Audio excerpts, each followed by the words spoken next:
भोलेनाथ। मेरे चैनल पर आप लोग का स्वागत है। ये भोले बाबा का भजन अच्छा लगे तो लाइक शेयर और सब्सक्राइब कीजिएगा, कमेंट भी करके बताइएगा। डमरू बजाए भोलेनाथ, गौरा रानी नाच रही।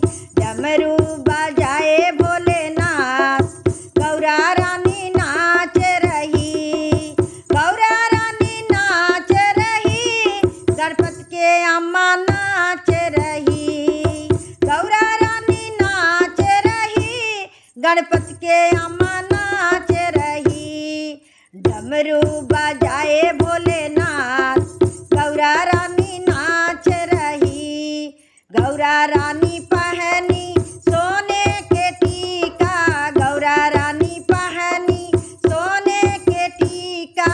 सोने के टीका वो सोने के टीका, गंगा बहाए भोलेनाथ, गौरा रानी नाच रही।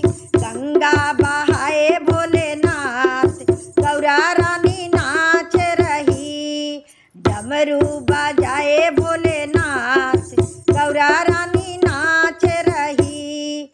गौरा रानी पहनी बनारस के साड़ी, गौरा रानी पहनी बनारस के साड़ी। बनारस के साड़ी, बनारस के साड़ी, बाघंबर पहने भोलेनाथ, गौरा रानी नाच रही।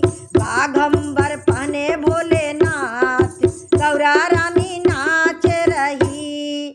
डमरू बजाए भोलेनाथ, गौरा रानी नाच रही। डमरू बजाए भोलेनाथ, गौरा रानी नाच रही।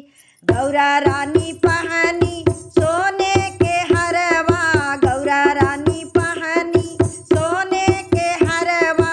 सोने के हरवा हो सोने के हरवा, सरफा के माला भोलेनाथ, गौरा रानी नाच रही। सरफा के माला भोलेनाथ, गौरा रानी नाच रही। डमरू बजाए भोलेनाथ, गौरा रानी नाच रही। डमरू बजाए भोलेनाथ, गौरा रानी नाच रही। सब सेवक न मिली भजन सुनावे, भजन सुनावे हो ताली बजावे।